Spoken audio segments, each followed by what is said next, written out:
මම නැවත හොඳටම දන්නවනේ රචින්ති තම්පි භවති චින්ති තම්පි විනස්සති. මේක නොදන්න කෙනෙක් නෑ අද වෙනකොට. පින්නතුනි මේ විශ්මිත කාරණයක් මේක කොච්චර ශ්‍රේෂ්ඨද කියනවා නම් මේ ලෝකෙ හිතන දේ වෙන්නේ නෑනේ කවදාවත්. පුළුවන් ද හිතාගන්න වෙන්නේ මොකද්ද කියලා. මොකද මම මෙහෙම දේශනා කරන්නේ චීනේ වුහාන් ප්‍රදේශයේනේ පටන් ගත්තේ කොරෝනානේ වුහාන් වලනේ. පින්නතුනි මෙහි ඉඩකඩම් සේරම උකස් තියලා ණයට අරගෙන සමිති වලින් පොලියට අරගෙන ගියා ශිෂ්‍යෙක් මම අඳුරන මෙන්න කොරෝනා ආවා.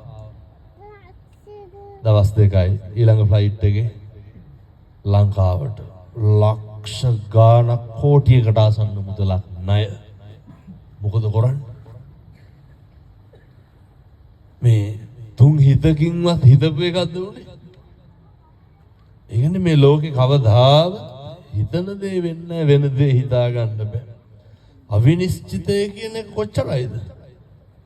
100%යි. 100%යි. ඒ අවදියේම මම එක්ක ඉගෙන ගත්ත තරුණේ කෝටි ගාණක ලෝන් එකක් අරන් ලොකු තෙල් මෝලක් පටන් ගත්තා. එතනමයි. අය මොනා බරන්නද අර මේ මොන කාලෙද? වහලා තියෙනකොට කියන්නේ නේ ඈ කොරන්ටයින්. ඉතින් ඒ කාලේ ලොක්ඩවුන් කරලානේ රටම මිනිස්සු වහබිව්වා. මිනිස්සු ජීවිත නැති කරගත්තා. එතකොට මරණ පරීක්ෂකවරයෙක් අධිකරණ වෛද්‍යවරයෙක් දියතලාවේ කියනවා මම මේ ප්‍රවෘත්ති කියනව නෙමෙයි මෙතෙන්ට අවිල්ලා හොඳේ. අතවදිත හාමුදුරුවෝ මේ ප්‍රවෘත්ති කියනවා කියලා. අවුරුදු 30 ගාණක් අධිකරණ වෛද්‍ය තනතුරේ ඉතිහාසය තුල පොඩි එකෙක් ඒ විදිහට මරුණා දැක්කමයි කොයි විදිහටද? පින්නතුනේ පොඩි දරුවෙක්ගේ මොකක් හරි කිරි බොනකොට ප්‍රශ්නයක් වෙලා කවදාවත් එහෙම දරුවෝ මැරෙන්න හේතුවක් නෑලු. මොකද සාමාන්‍යයෙන් හොස්පිටල් එකකට ඉක්මනට අරන් යන්න පුළුවන්. සාමාන්‍යයෙන් පැය දෙකක් විතර ඒක අල්ලන් හිටිනවා. ඒක සාමාන්‍ය නර්ස් කෙනෙකුටත් ඒක යථා ප්‍රകൃතියටපත් කරන්න පුළුවන්.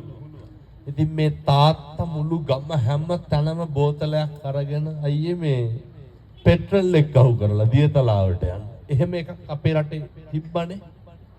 එහෙම යුගයක් අපේ තිබ්බනේ. එතකොට කවුද හිතුවේ එහෙම වෙයි කියලා? අර ලේන් මසින් ජාතක කරපු දරුවා මේ බොහොම පුංචි හේතුවකට මැරෙයි කියලා. එතකොට කොහේ රඹුටන් ගහකින් පොඩි එකෙක් වැටිලා ඒත් මැරුණා. මේ අරගෙන යන්න විදිහක් නැතුව. මේ අවිනිශ්චිතය කියන එක ජීවිතේ හැම වෙලේම අනික් පැත්තේ ගැට ගහලා තියෙනවා. අපි දුවන්නේ ඒක දිහා බලාගෙන නොදැන උනාට මොකක්ද වෙන්නේ? ඒක අපිට හිතා ගන්න බෑ. හැබැයි පුරුදු වෙන්න ඕනේ. හරි. අවිනිශ්චිතයි කියන එක දැනගෙන ජීවත් වෙන්න. ඒක මරණය වෙන්න පුළුවන්. ඒක රැකියාව වෙන්න පුළුවන්. ඒක ජීවිතය වෙන්න පුළුවන්.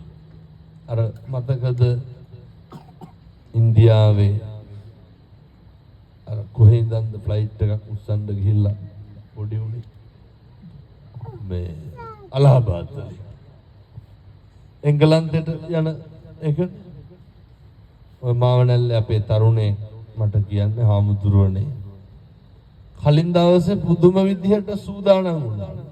මම මේ දේශනා කරන්න ඔය සමහරව ඉන්නව නේද මැරෙන්නේ නැහැ කියලා හිතාගෙන ජීවත් වෙන. අධිතක්සේරුවෙන් ඉන්න මිනිස්සු ඉන්නවනේ. එක මොහොතක්වත් අකුසලයට වැය කරන්න එපා. එක මොහොතක්වත් අනේකට ගිනි දෙන්න හදන්න එපා. එක මොහොතක්වත් අනේකාගේ අයහපතට කටයුතු කරන්න එපා. එක මොහොතක්වත් පින්නතුනි අනේකාගේ ඔය සුභසිද්ධිය විනාශ කරන්න. දැන් අපි දැන් ඔය මේ රටවල් ලෝකටිය හරියට වැඩි. දැන් අයියලා හොඳටම දන්නවා ඇති ඔය ප්‍රසංග වලට එහෙම එනකොට මේ එක්සත් අරාබිය නම් කොහොමද දන්නේ නැහැ. අනේක මොකක් හරි සංවිධානය කරනවා නම් පොල් උඩ තියෙනවනේ අර අසාර්ථක වෙන කියලා.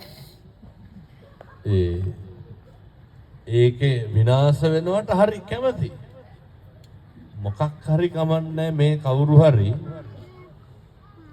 ඕක ගොඩක් තියෙනවා දැන් ඔය පරණ කට්ටියට නොකිය කරනකොට බලන් ඉන්නේ වරදිනකම්. ඒනි මං ගාවට කොයි වෙලේ හරි මම කියනවට ඔය දැන් අවුරුදු 2-3කට කලින් ආපු කෙනෙක් හෙට මස් යන්නේ අපේ හාමුදුරුවන්ගේ පන්සලේ මහ දෙයක් ඕනේ නැහැ කිරි ආහාර පූජාවල් ලෑස්ති කරන්නකො 25ක් එක්කව කරගෙන පින්නතුනේ ඒක නවත්තන්න පුළුවන් නම් ගස් හරි කපලා පාරට දානවා. එච්චරටම මිනිස්සු හරි අකුසලයට ප්‍රියයි. මිනිස්සු පුදුම විදිහට කඩාකප්පල් ගන්නවා. කවදාවත් වගේ දේවල් පුරුදු වෙන්න එපා. ඒ තමයි අර ගම් වල 119 ගහ ඉඳලා රට ආපුවම මොකද වෙන්නේ? ඔය ගම් වල ඉන්නවනේ. ආයෙත් මේ වැලි චාන්තියක්වත් ගොඩ දාන්න බෑ මොකද කරන්නේ? පොර රැකියාව විදිහට කරන්නේ මොකද්ද? මතක් වෙන්නේ අපේ ගමේ හවලාවයි කියලා. රැකියාව විදිහට කරන්නේ 119 ගහන්නේ. එහෙම ඉඳලා කර්මයට වගේ මෙව්ව ගෙන්නුණා. ඒ අංකේ වෙනුවට වෙන අංකයක් පාවිච්චි කරනවා. අංකේ විතරයි මාරු වෙන්නේ. ඉතින් අනේ මන්ද. සමහරට මේ රටවල එහෙම ඉන්නවත් දන්නේ නැහැ. බොහෝ රටවල සංවිධානය කරන මිනිස්සු අපිත් එක්කව කියලා තියෙනවා. මෙහෙ නැතුවද ඉතින් හිටියනම් මේක කරන්න හම්බෙන්නේ නැහැ. ඔය මොකද මයික් එක ගන්න හැදුවේ? නෑ නෑ. මොකක්කෝ මම කියන්න ඕනේ නෑ. ඉතින් ඔබ වහන්සේ කියන් යන්නේ කියන්නේ. ඔය බය වෙන්න එපා. නෑ කිසි බයක් නෑ. හෙට යනවා. ඔව්. ඔය ඉතින් පින්නතුනි මේවා හරි අර අකුසල් පිරෙන්න පුළුවන් මොකක් හරි දෙයක් එහෙම වෙනකොට මම අර කී හිටියේ